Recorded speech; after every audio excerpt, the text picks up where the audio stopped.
வணக்கம், வந்தனம், நமஸ்தே. Welcome to our show மஞ்சள் வேல் மாலை. காலையிலேருந்து ஸ்ட்ரெஸ்ஃபுல்லாக பிஸியாக போயிட்டு இருக்க நம்ம லைஃப்பில் ஸ்ட்ரெஸ் பஸ்டராக என்டர்டெய்னிங்காக ஏதாவது ஒரு ஷோ இருந்தால் நல்லா இருக்குமே அப்படிங்கிற ஒரு ஃபீல் எல்லாருக்குள்ளேயும் இருக்கும். அந்த மாதிரி ஒரு சூப்பரான ஷோ தான் நம்மளோட ஷோ. பார்க்க ரெடியாக இருக்கீங்களா? வாங்க.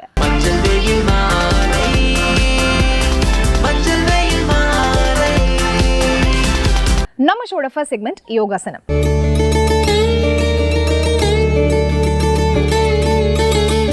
நிறைய பேருக்கு இப்போ இருக்கக்கூடிய பிரச்சனை என்ன அப்படின்னா மைண்ட் டிஸ்ட்ராக்ஷன். இதிலிருந்து எப்படி வெளியில் வருது அப்படிங்கிறத பார்த்தோம் அப்படின்னா யோகாசனம் ஒரு பெஸ்ட் ஆப்ஷனாக இருக்கும். இன்னைக்கு இவங்க சொல்லித்தர போகிற இந்த ஆசனத்தில் என்னென்ன பெனிஃபிட்ஸ் இருக்குது அப்படிங்கிறத பாருங்கள். அனைவருக்கும் வணக்கம். இன்று யோகா பகிர்ந்து பார்க்கக்கூடியது பரிங்க ஆசனா. அது எதுக்காகனா நம்மளோட காஃப் மசிலும் ஆம்ஸ்ட்ரிங் மசிலும் ஸ்ட்ரெச் ஆகிறதுக்காக நம்ம பார்க்க போகிறோம்.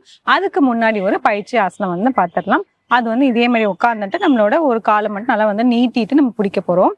எப்படின்னா இப்படி உட்காந்துட்டு காலை இந்த பெருவிரல பிடிக்கலாம், அப்படி இல்லைன்னா இப்படி பிடிச்சிக்கலாம். இப்படி பிடிச்சி நம்ம நல்லாவே ஸ்ட்ரெயிட்டன் பண்ண போகிறோம். சில பேருக்கு இங்கே கை பிடிச்சிட்டு வைக்க முடியலன்னா இப்படி கூட பிடிச்சிக்கலாம். எப்படி வேணாலும் நம்ம ஹேண்ட் பொசிஷன் எப்படி வேணாலும் வச்சுக்கலாம். ஆனால் நம்மளோட முட்டி மடங்காமல் ஸ்ட்ரெயிட்டாக வச்சா மட்டும்தான் ஆம்ஸ்ட்ரிங் மசிலும் காஃப் மசிலும் நல்லாவே ஸ்ட்ரெச் ஆகும். இதுலேயே ஒரு சில வினாடிகள் இருக்கலாம். 1 2 3 4 5 6 7 8 9 10 தளர்த்திக்கலாம். அதே மாதிரி நம்ம இடது காலில் பண்ணிடலாம்.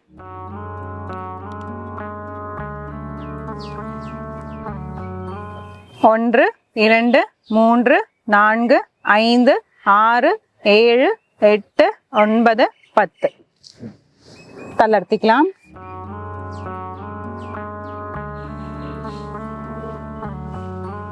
இப்போ இந்த மாதிரி நம்ம ஸ்ட்ரெச்சஸ் பண்ணிட்டு நம்ம ஆசனாக்கு போனோமா நம்ம பண்றதுக்கு ரொம்பவே சுலபமா இருக்கும்.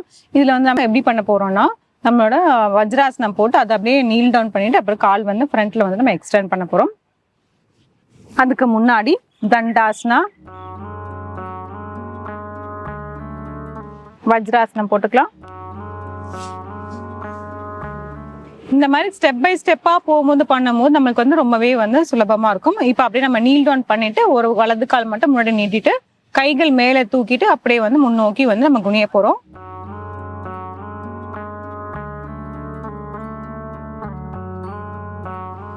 இந்த மாதிரி முட்டி போட்டுட்டு வலது கால் மட்டும் எடுத்து இப்படி நேரா இப்படி வைக்க போறோம். குதிக்கால் கீழே வர மாதிரி வச்சுட்டு இந்த விரல்கள் எல்லாம் நம்மள நோக்கி பாக்குற மாதிரி இருக்கணும். இப்போ நம்ம என்ன பண்ணணும்னா 2 கைகள் மேலே உயர்த்திட்டு அப்படியே முன்னோக்கி நம்ம குனிய போறோம். குனியும் போது இந்த கால் இப்படி போயிடக்கூடாது. எப்பயுமே இந்த விரல் நம்மளை நோக்கி இருக்கும் போது மட்டும்தான் அந்த நீ லாக் ஆகும். அப்போ இந்த இடத்துல நமக்கு நல்லாவே ஸ்ட்ரெச் கிடைச்சிரும். கைகள் மேல் நோக்கி தூக்கிட்டு நல்லா முதுகத்தை நல்லா மேலே தூக்கிட்டு மூச்சை இழுத்துக்கிட்டே கீழே வரும்போது மூச்சை விட்டுறணும். கைகள் இந்த காலுக்கு பக்கவாட்டில் இப்படி வச்சுட்டு எவ்வளவு தூரம் வருதோ அந்த அளவுக்கு கூட நம்ம கை நல்லா எக்ஸ்டெண்ட் பண்ணிக்கலாம். முடிஞ்சா நம்மளோட நெற்றி பகுதியை கொண்டு போய் நம்ம இந்த ஷின் போன்ல வைக்கலாம். அப்படி வைக்க வரலன்னா பரவாயில்ல, எந்த அளவுக்கு வருதோ அந்த அளவுக்கு மட்டும் பண்ணா போதும். சில வினாடிகள்.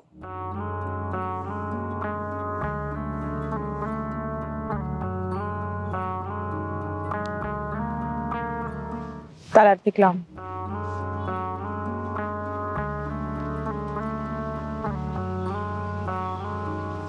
இப்ப அப்படியே நம்ம இடது காலில் பண்ணிடலாம்.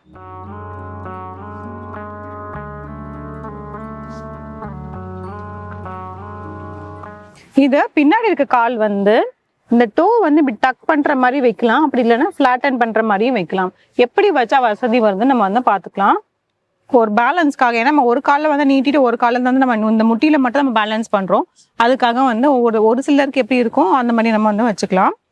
இப்போ கைகள் மேல் நோக்கி நல்லா தூக்கிட்டு முதுகு தண்டு நல்லா நேரம் ஆக்கிட்டு அப்படியே மூச்சை இழுத்துட்டே கீழே வரும்போது மூச்சை விட்டுறலாம்.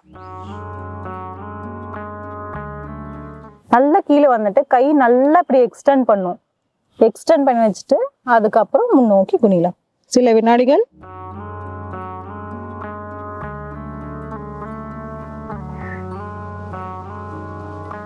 தளர்த்திக்கலாம்.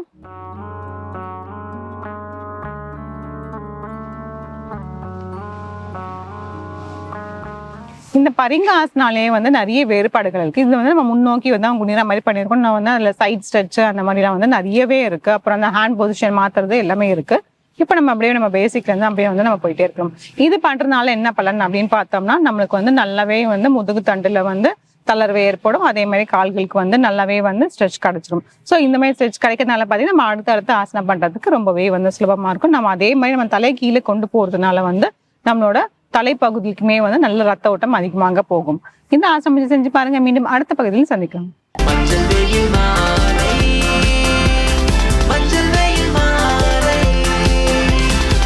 நம்ம ஷோட நெக்ஸ்ட் செக்மெண்ட் இங்கிலீஷ்ல பேசலாம்.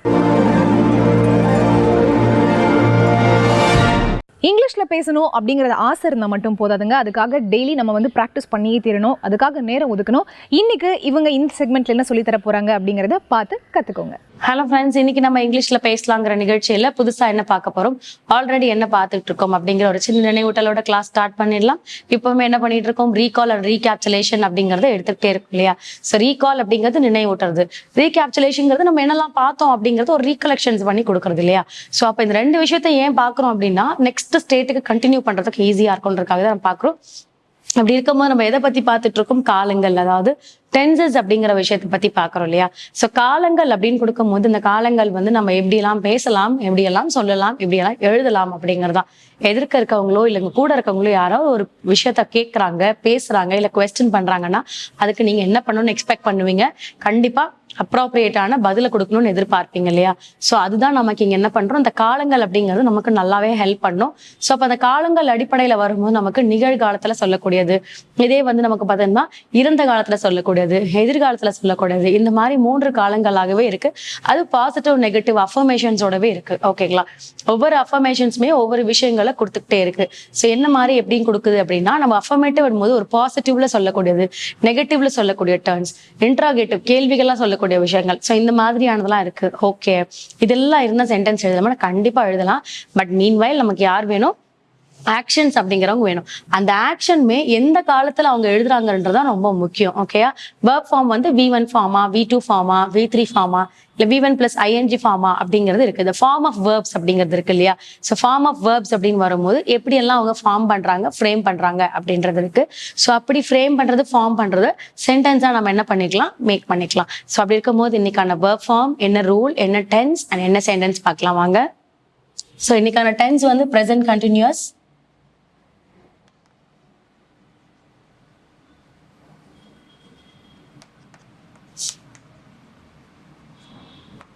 present continuous tense. இதுல the form of positive and verb form V1, V2, V3, V1 + ING. So என்ன எடுக்கிறோம்னா fly. fly அப்படின்னா பறக்க, to be flying இல்லையா, பறக்கிறாங்க. So fly. So V2 form வரும்போது flew, V3 ஃபார்ம் வரும்போது flown. fly, flew, flown அப்படிங்கிறது தான். ஸோ நமக்கு வந்து பறக்க இருங்க, அதாவது எப்படின்னா ஒரு விஷயத்த பறந்துட்டு இருக்கு பாக்குறீங்க, ப்ரெசென்ட்ல பறக்க இருக்கு அப்படிங்கிறது. அதே பறந்து போயிடுச்சு அப்படிங்கிற மாதிரி, இல்ல பறக்க இருக்கு அப்படிங்கிற மாதிரி ஃபியூச்சர்ல flew, flown அப்படின்னு சொல்லக்கூடியது. தென் வந்து V1 + ING வந்து flying, பறந்துட்டு இருக்கு அப்படிங்கிறது. ஸோ ஃப்ளையிங்னா அந்த விஷயம் நடந்துட்டு இருக்கு இல்லையா. ஸோ பறந்துட்டு இருக்கு அப்படிங்கிறது. So fly, flew, flown and flying அப்படிங்கிற வெர்ப் ஃபார்ம். அண்ட் இதுல வந்து நமக்கு V1 which is indicate for present and V2 வந்து past indicate பண்ணும், V3 வந்து past participle.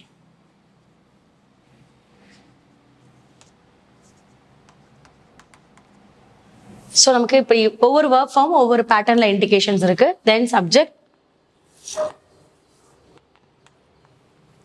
I, we, you, he, she, they, it. இவங்கெல்லாம் சப்ஜெக்ட்ஸ்ல இருக்காங்க. Rule of present continuous. So அப்போ subject plus is, am, are plus. So is, am, are and followed by V1 + ING plus object. ஓகேங்களா. So rule வந்து ready ஆயிடுச்சு. இப்போ யார் கூட யார் மேட்ச் ஆவாங்கன்னு அது எழுதிடலாம். ஐனா இஸ் ஆன் ஆம், வி வந்து ஆர், யூ வந்து are, he is, she is, they are, it வந்து is. ஸோ எந்தெந்த சப்ஜெக்ட் கூட சிங்குலர் யார் ப்ளூரல் யாருன்னு மேட்ச் பண்ணியாச்சு. எக்ஸாம்பிள் ஃப்ளையிங் அப்படிங்கிற வேர்ப் ஃபார்ம் தான் எடுத்திருக்கோம். அப்போ ஸோ இங்க இருக்கிற சப்ஜெக்ட்ஸ் தான் எடுக்கணும்னு இல்லை. இப்போ காமனாக எடுத்துக்கலாம். நான் பேர்ட்ஸ்ன்னு எடுக்கிறேன். பேர்ட்ஸுக்கு இங்க காமனாக எது இண்டிகேட் ஆகும்னா இட் அப்படிங்கிறது இண்டிகேட் ஆகும். ஸோ பேர்ட்ஸ் ஆர் ஃப்ளையிங் அப்படின்னு நீ பாட்டுக்கலாம். ஸோ பேர்ட்ஸ் ஆர் ஃப்ளையிங் அப்படின்னா பறவைகள் பறந்துட்டு இருக்கு அப்படிங்கிறது தான்.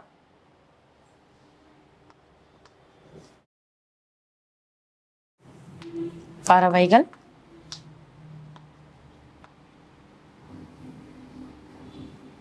பறவைகள் பறக்கின்றன.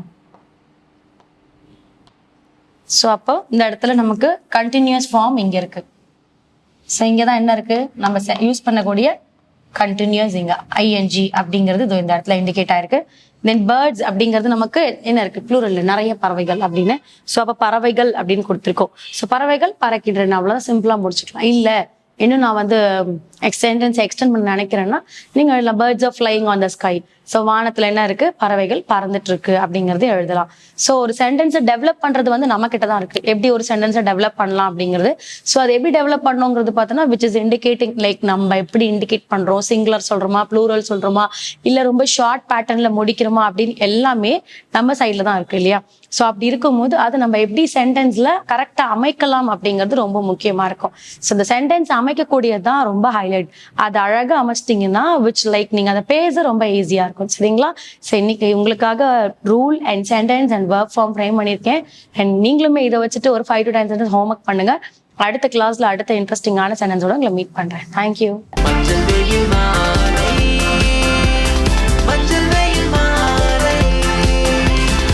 நம்ம ஷோட நெக்ஸ்ட் செக்மெண்ட் தெரிந்து கொள்வோம்.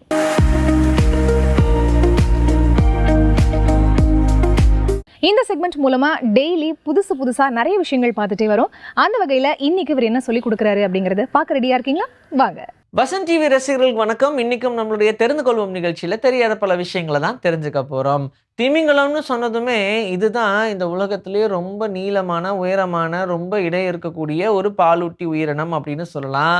இப்போ இந்த பாலூட்டி உயிரினங்கள்லாம் பால் கொடுக்கணும் இல்லையா, ஆனால் இது தண்ணிக்குள்ள இருக்கு, ஓஷனுக்குள்ள இருக்கு. எப்படி கொடுக்கும் அப்படின்னு பார்த்தோம்னா, சரி அதுக்கும் நம்ம எல்லாருமே எப்படி குடிக்கும் அப்படின்னு நினைக்கிறோமோ அதே இமேஜினேஷன்ல தான் இருக்கும் அப்படின்னு நினைச்சிருப்போம். ஆனா அதான் கிடையாது. என்னன்னா கிட்டத்தட்ட ஒரு பெரிய கேப்பு அம்மா திமிங்கலத்துக்கும் குழந்தை திமிங்கலத்துக்கும் இருக்கும். எப்படின்னா சிரஞ்ச் மாதிரி இன்ஜெக்ட் பண்ணாம அது ஃப்ரீ ஃப்ளோவாக அனுப்பும் அப்படின்னு சொல்கிறாங்க. எப்படி ஃப்ரீ ஃப்ளோவாக அனுப்ப முடியும்? அதுவே கடலுக்குள்ளே இருக்குது. கடலுக்கடியில் அப்படி ஒரு வேளை ஃப்ரீ ஃப்ளோவாக கொடுத்துச்சுன்னா அது தண்ணியோட கலந்துராதா அப்படின்னு நம்ம யோசிச்சா அங்கே தான் இந்த இயற்கையுடைய மாயத்தை நம்ம தெரிஞ்சுக்கணும். அந்த பால் முழுக்க முழுக்க ஃபேட்டால் மட்டுமே ஆனது அண்ட் நார்மலாக லிக்விட் கன்சிஸ்டன்சியில் இருக்காது. அது ரொம்ப சாலிடாக டூத் பேஸ்ட் மாதிரி இருக்கும். அதனால் அது கொஞ்சம் கூட தண்ணியில் கலக்காது. டைரெக்டாக அது அந்த குழந்தையுடைய வாய்க்குள்ளே தான் போகும். சரி அப்படின்னா எவ்வளோ நேரம் போகும், எவ்வளோ போகும் அப்படின்னு கேட்டால் 150 லிட்டர்லேருந்து 600 லிட்டர் அப்படின்னு சொல்கிறாங்க. எது மொத்த வாழ்நாள்லையா அப்படின்னா கிடையாது. ஒரு நாளில் மட்டுமே அது 150 லிட்டர்லேருந்து 600 லிட்டர் அளவுக்கு பால் குடிக்கிறதுக்கான வாய்ப்பு இருக்குது. ஏன்னா அதோடைய உருவம் ரொம்ப பெருசாக இருக்கிறதுனால. இயற்கையாக படைக்கப்பட்ட இப்படி ஒரு படைப்பு நிஜமாவே நிறைய பேரை வியக்க வச்சுது. யாரும் இதை பற்றி ரொம்ப முன்னாடி பேசல அப்படின்னாலும் இப்போ சோஷியல் மீடியாவை திறந்தாலே இந்த ஒரு விஷயத்த கண்டிப்பாக உங்களுடைய ஃபீல்டில் பார்த்துருப்பீங்க. ஏன்னா அந்த அளவுக்கு இது வைரல் ஆகிட்டு இருக்கு. நம்ம ஹியூமன்ஸோட பாடியில் மொத்தமாக 206 போன்ஸ் இருக்குது. நம்ம அடல்ட் ஆனதுக்கப்புறம் இதை எண்ணி பார்த்தோம்னா இவ்வளோ இருக்கும்னு வச்சுக்கோங்க. சரி அப்போ நம்ம குழந்தையா இருக்கும்போது ரொம்ப கம்மியாக தானே இருந்திருக்கணும் அப்படின்னு யோசிச்சிங்கன்னா அதுதான் கிடையாது. குழந்தையா இருக்கும்போது இன்னும் 100 போன் எக்ஸ்ட்ரா இருந்திருக்கும். 306 போனா குழந்தைங்களுடைய பாடியில் இருக்கும். ஆனால் அது வளர வளர ஒன்று ஒன்றா ஜாயின் ஆகி அது ஒரு செப்பரேட் போனாக மாறும். இப்படி மாறிக்கிட்டே இருந்ததுனால தான் அடல்ட் ஸ்டேஜுக்கு வரும்போது நம்மளுடைய பாடியில் இருக்கக்கூடிய போனோடைய நம்பர்ஸ் குறையுது. ஆனால் போனோடைய ஸ்ட்ரென்த்தும் அதிகமாக இருக்கும், போனோடைய டென்சிட்டியும் அதிகமாக இருக்கும். நிறைய விஷயங்கள் நம்ம செலக்டிவ் ப்ரீடிங் பண்ணி தான் கொண்டு வந்திருக்காங்க. இப்போ A for apple, B for ball, C for கேரட்னு நம்ம சொல்கிறோம் இல்லையா? அப்போ அந்த கேரட்டோடைய கலர் என்ன மாதிரி இருக்கும் அப்படின்னு கேட்டால் அது ஒரு ஆரஞ்சு கலர் அப்படின்னு சொல்லுவாங்க. ஈவன் அது கேரட் கலர்னே சொல்லுவாங்க. இப்படி அந்த கேரட் இந்த கலரில் இருக்கிறதுக்கான ரீசன் என்னவா இருக்கும்? முன்னாடிலாம் பார்த்தோம்னா கிட்டத்தட்ட ஒரு 200-250 வருஷங்களுக்கு முன்னாடி பார்த்தோம்னா கேரட்டோடைய கலர் வெள்ளையாக தான் இருந்திருக்கு. முள்ளங்கி எப்படி இப்போ வெள்ளையாக இருக்கோ அதே மாதிரி கேரட் வெள்ளையாக தான் இருந்திருக்கு. ஆனால் நிறைய கன்ஃபியூஷன் வருது. எக்ஸ்போர்ட்லலாம் இன்னும் கொஞ்சம் கலர்ஃபுல்லாக இருந்தால் நல்லா இருக்கும் அப்படின்றதுனால இதை ஆரஞ்சு கலரில் செலக்டிவ் ப்ரீடிங் பண்ண ஆரம்பித்தாங்க. அப்போ தான் எல்லாருமே கேரட்டை விளைய வைக்கிறாங்க. இருந்தாலும் ஏன் இந்த கண்ட்ரி கிட்ட இருந்து வாங்கணும் அப்படின்ற ஒரு விஷயம் இருக்கு இல்லையா? அதனால் ஒவ்வொரு ஸ்டேட்டும் ஒவ்வொரு கண்ட்ரி ரொம்ப யூனிக்காக ட்ரை பண்ண ஆரம்பித்தாங்க. அப்படி செலக்டிவ் ப்ரீடிங்கில் வந்த இந்த கேரக்டர் தான் மக்கள் அக்செப்ட் பண்ணாங்க. வேறு கேரட்லாம் பெருசாக அவங்களுக்கு சாட்டிஸ்ஃபேக்ஷன் இல்லை. பட் இந்த கலர் ஆஃப் கேரட் எல்லாருக்குமே பிடிச்சி போச்சு. ஸோ ஒவ்வொரு கண்ட்ரியுடைய டிமாண்டும் அதிகமாக இருந்ததுனால கலர்ஸ் எல்லாருமே செலக்டிவாக கொடுக்க ஆரம்பித்தாங்க. அதில் இந்த ஆரஞ்சு கலர் அப்படின்ற ஒரு விஷயம் தான் எல்லாருக்குமே பிடிச்சிருந்துச்சு. அதனால் இதையே மக்களுக்கு நிறைய எக்ஸ்போர்ட் பண்ணலாம் அப்படின்னு நினச்சிட்டாங்க. ஈவன் மார்க்கெட்லேயுமே இந்த ஆரஞ்சு கலருடைய கேரட் தான் டிமாண்ட் அதிகமாக இருந்துச்சு. இப்படி நாளடைவில் நிறைய பண்ணதுனால நம்மளுடைய மைண்ட் செட்டு கேரட்னா இந்த கலர் தான்ப்பா அப்படின்னு ரொம்ப கான்ஃபிடென்ட் ஆகிட்டோம். பட் இப்போ நிறைய செலக்டிவ் ப்ரீடிங் பண்ணுற நிறைய விஷயங்கள் நமக்கு புதுசாக இருந்தாலும் நம்ம பார்க்கக்கூடிய அந்த வாட்டர் மெலன்லாம் இதுக்கப்புறமா நிறைய செலக்டிவ் ப்ரீடிங் பண்ணாங்க, கலர்ஸ்லாம் கொண்டு வரலாம்னு நினச்சாங்க. பட் அது எல்லாத்தையுமே ரெஸ்ட்ரிக்ட் பண்ணிட்டாங்க ஹார்ம்ஃபுல்லான சப்ஸ்டன்ஸ் அப்படின்றதுனால. ஆனால் கலர் அப்படின்ற ஒரு விஷயம் ஆட் பண்ணோம்னா அது இயற்கையோட ஒன்றிணைஞ்சு ஆட் பண்ண முடிஞ்சால் ஓகே. பட் ஆர்டிஃபிஷியலாக மட்டுமே நம்ம கொடுக்க முடியும்னா அப்படி விஷயங்கள் தேவையில்லை அப்படின்றதுல வேர்ல்டு ஹெல்த் ஆர்கனைசேஷன் ரொம்பவே ஸ்ட்ராங்காக இருக்காங்க. உலகத்திலே ரொம்ப அதிக நாள் வாழ்ந்த பூனை அப்படின்னா என்னவா இருக்கும்? பூனைன்னும் போதே அது எல்லாத்தையும் கம்பேர் பண்ணும்போது ஓரளவுக்கு ஆயுள் அதிகம் தான் அப்படின்னு சொல்லுவாங்க.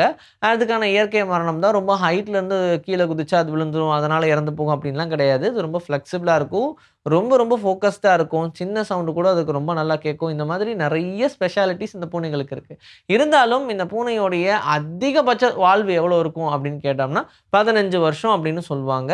சிலது 20 வருஷம் வரைக்கும் போகிறதுக்கு கெப்பாசிட்டி இருக்குது. ஆனால் டெக்ஸஸில் இருக்கக்கூடிய கிரீமி பஃப் அப்படின்ற இந்த பூனை மட்டும்தான் இந்த உலகத்திலேயே ரொம்ப ரொம்ப ஓல்டஸ்ட் பூனை அப்படின்னு சொல்கிறாங்க. அதாவது அதிக நாள் வாழ்ந்த பூனையுடைய அந்த பட்டியலில் இதுக்கு தான் முதலிடம் கொடுத்துருக்காங்க. ஈவன் இதுக்காக இது கின்னஸ் வேர்ல்ட் ரெக்கார்டும் வாங்கியிருக்கு. இந்த பூனையுடைய வயசு 38 வயசு 3 நாட்கள் அப்படின்னு சொல்கிறாங்க. அப்படின்னா அது பிறந்ததுலேருந்து 38 வருஷம் 3 நாட்கள் வரைக்கும் உயிரோடு இருந்திருக்கு. இப்போ வரைக்கும் இந்த உலகத்திலே இதுதான் அதிக நாள் உயிர் வாழ்ந்த பூனை அப்படின்னு சொல்கிறாங்க. இதுக்கப்புறமா ஏதாவது சொன்னிச்சுன்னா தான் இந்த ரெக்கார்டை முறியடிக்கும். இன்றைக்கி நம்மளுடைய தெரிந்து கொள்வோம் நிகழ்ச்சியில் தெரியாத பல விஷயங்கள் தெரிஞ்சுக்கிட்டோம். இதே மாதிரி சூப்பரான கண்டென்ட்டோட உங்களை நான் வந்து சந்திக்கிறேன். This is bye from Vijay. Take care. இன்னைக்கு நம்மளோட மஞ்சள் வேல் மாலை ஷோல நீங்க பார்த்த எல்லா செக்மெண்ட்ஸுமே உங்களுக்கு ரொம்ப பிடிச்சிருக்கும், யூஸ்ஃபுல்லா இருந்திருக்கும் அப்படின்னு நினைக்கிறேன். இதே மாதிரி ஒரு சூப்பரான வண்டர்ஃபுல்லான எபிசோடோட மீண்டும் சந்திப்போம். Until then, it's bye from Farita and மஞ்சள் வேல் மாலை team.